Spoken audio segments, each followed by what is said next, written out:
The captivating narratives woven within the fabric of the Squid Game series have enthralled audiences worldwide, prompting intense scrutiny of the characters' motivations, actions, and, most notably, their improbable survival through a series of deadly games.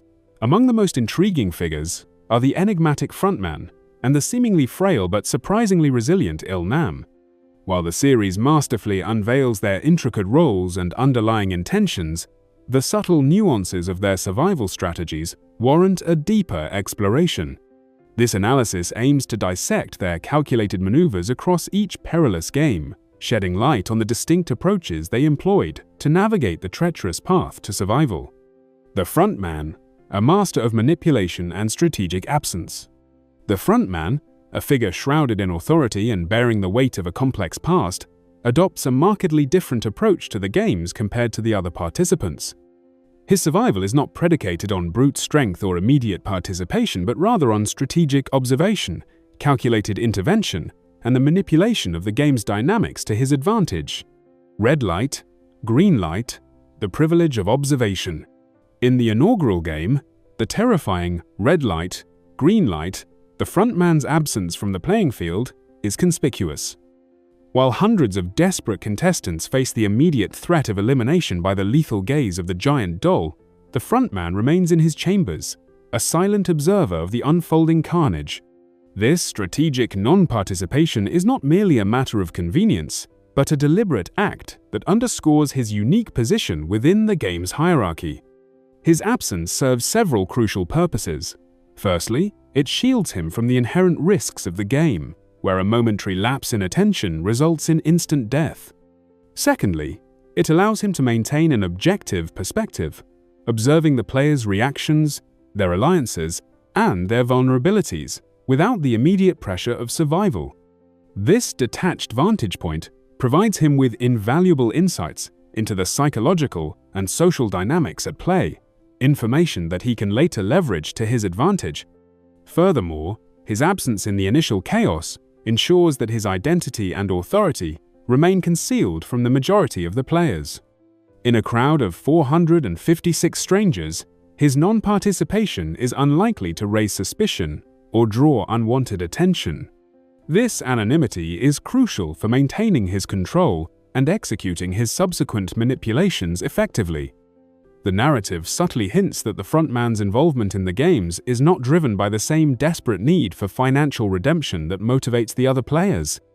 Instead, his presence is intrinsically linked to a larger agenda, possibly involving the oversight and manipulation of the games themselves. His initial reluctance to participate directly suggests that his primary objective lies outside the immediate dangers of the playing field. The mention of Gi-hun's plan implies a deeper conspiracy or a pre-existing framework that the frontman is either attempting to uphold or subvert, further solidifying his role as a figure with objectives beyond mere survival. The significant decrease in deaths compared to the first season suggests a potential shift in the game's dynamics, or the frontman's intervention to alter the established patterns, hinting at a more proactive role in shaping the events. Dalgona Candy Challenge: The Calculated Delay. In the second game, the intricate Dalgona Candy Challenge, the frontman once again demonstrates a calculated approach to self-preservation. His team's convenient placement as the last to participate is far from coincidental. Despite being positioned in the middle of the initial crowd, surrounded by other players, their eventual turn at the end of the line is a deliberate maneuver that significantly enhances the frontman's chances of survival. By allowing the other teams to go first, the frontman gains a crucial advantage: information. He can observe the various shapes, the techniques employed by other players, and the potential pitfalls of each design.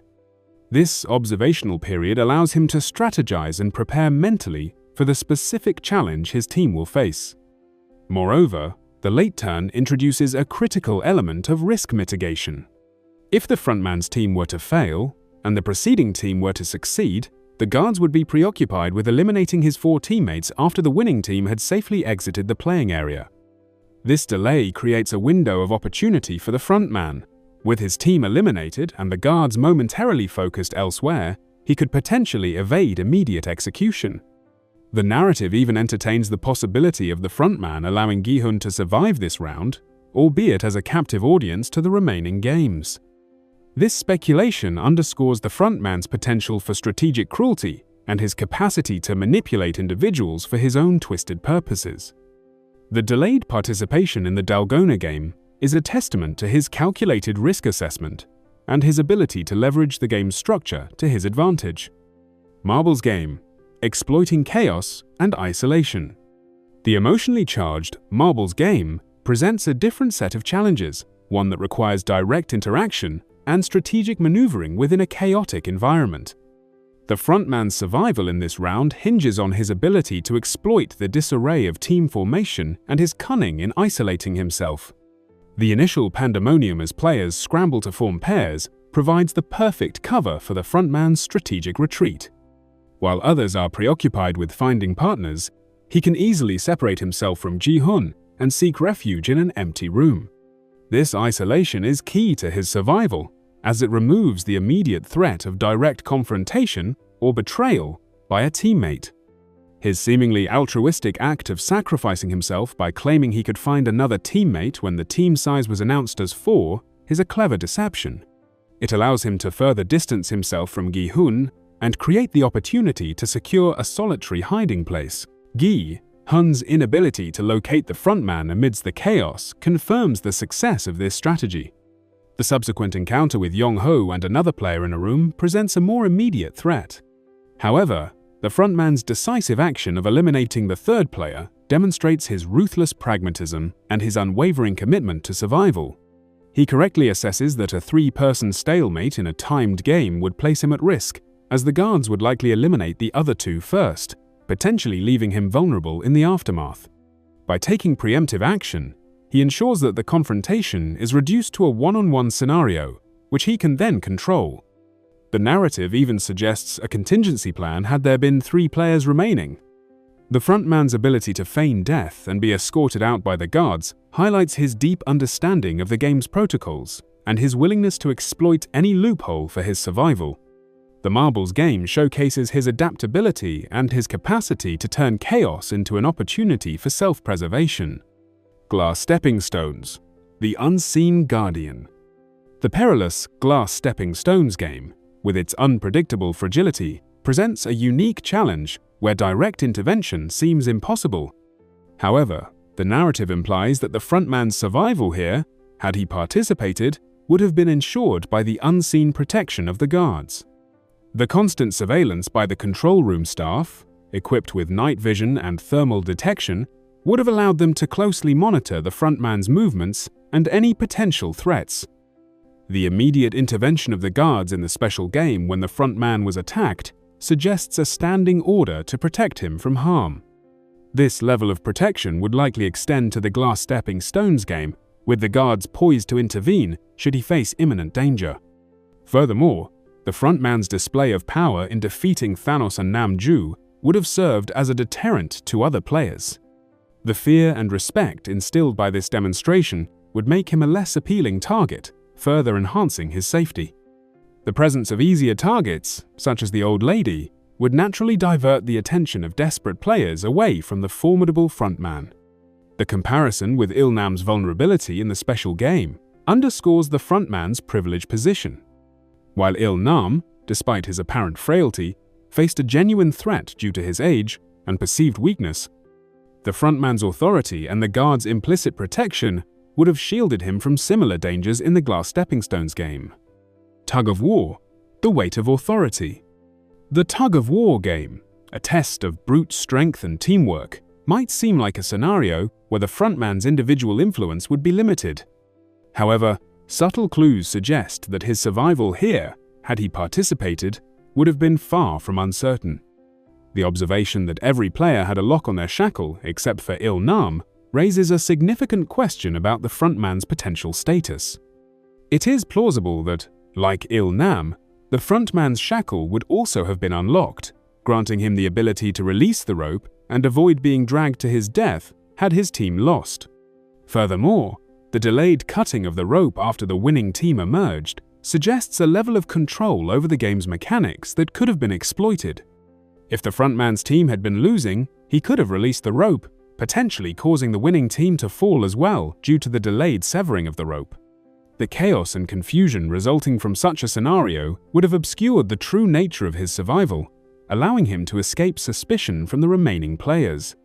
The tug-of-war game, therefore, presents another instance where the frontman's potential survival is not solely reliant on his physical prowess, but rather on his privileged position and the potential manipulation of the game's rules. The special game, the ultimate protection. The special game, a brutal free-for-all, unequivocally demonstrates the extent of the frontman's protection. The immediate intervention of the guards when he is attacked leaves no doubt about his untouchable status within the game. The guards stationed outside, awaiting confirmation to interfere, highlight the meticulous surveillance and the preordained directive to ensure his safety.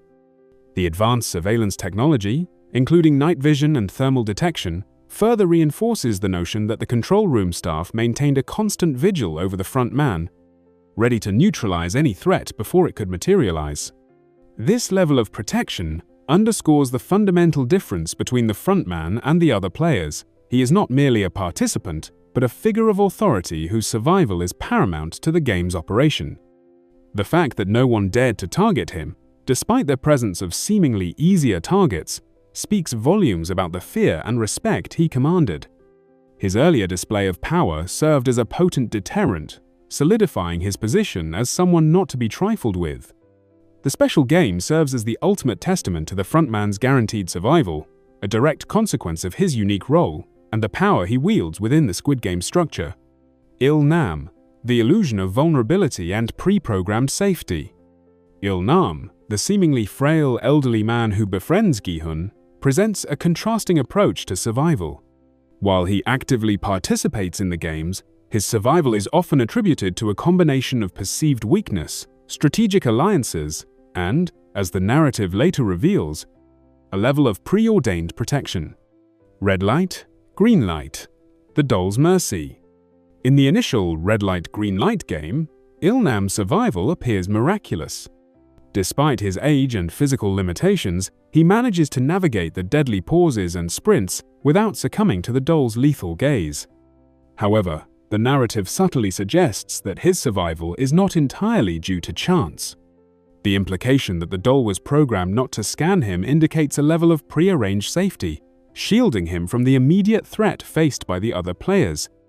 This pre-programming underscores his unique status and hints at a deeper connection to the game's orchestrators.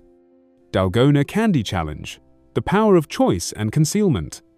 In the Dalgona Candy Challenge, Il-nam's survival strategy revolves around the power of choice and the ability to conceal potential failure.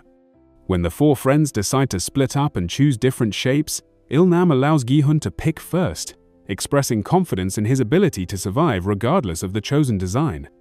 While Gi-hun ends up with a challenging umbrella shape, Il-nam's chosen shape is not explicitly revealed. However, the narrative suggests that even if he had struggled with the task, his survival would have been ensured. The implication that the guards would eliminate everyone else in the room except him, even if he made a mistake, points to a level of preferential treatment. Furthermore, his ability to potentially hide a broken piece within the box highlights a strategy of concealment that would allow him to evade detection even if he failed the challenge. The Dalgona game illustrates Il-nam's confidence, stemming from a likely awareness of his protected status. Marbles Game, the orchestrated exit. The Marbles game serves as the point where Il-nam's true intentions and his orchestrated departure from the games are revealed. His deliberate pairing with Gi-hun and his subsequent manipulation of the game's outcome demonstrate a calculated plan to exit the competition on his own terms. The emotional weight of this game masks the underlying strategic element of Il-nam's survival up to this point. His choice to quit the game rather than face the uncertainties of the subsequent rounds underscores his control over his own destiny within the games. Glass stepping stones, the inherent risk. The narrative posits that the glass stepping stones game would have posed the greatest risk to Il-nam. His advanced age and physical frailty would have made him an easy target in a game demanding agility and quick decision-making. The lack of any direct way to guarantee his safety in this game without revealing his true identity, likely contributed to his decision to exit the competition during the marbles game. This highlights a crucial difference between Il-nam and the frontman. While the frontman's survival was seemingly guaranteed across all games due to his authority, Il-nam's protection had its limits. Tug of War, the unlocked shackle. In the Tug of War game, the observation that Il-nam's shackle was unlocked provides a significant insight into his potential survival strategy. Had his team lost, he could have simply released the rope, avoiding the fatal plunge. This unlocked shackle suggests a deliberate measure to ensure his safety, further reinforcing the idea of his protected status. The delayed cutting of the rope after his team's victory adds another layer to his potential plan. If his team had been losing and he had released the rope, the delayed cut would have likely caused the winning team to fall as well, creating chaos and obscuring the true reason for his survival. This potential manipulation of the game's mechanics underscores Il-nam's strategic thinking, even in a game seemingly reliant on brute force. The Special Game, the catalyst for intervention. The Special Game in the first season highlights Il-nam's vulnerability despite his protected status. As an elderly man, he was an easy target in the darkness. This perceived danger likely prompted his instruction to the guards to intervene and end the game prematurely. His decision to climb to a high vantage point when the lights went out suggests a proactive attempt to mitigate the risk he faced.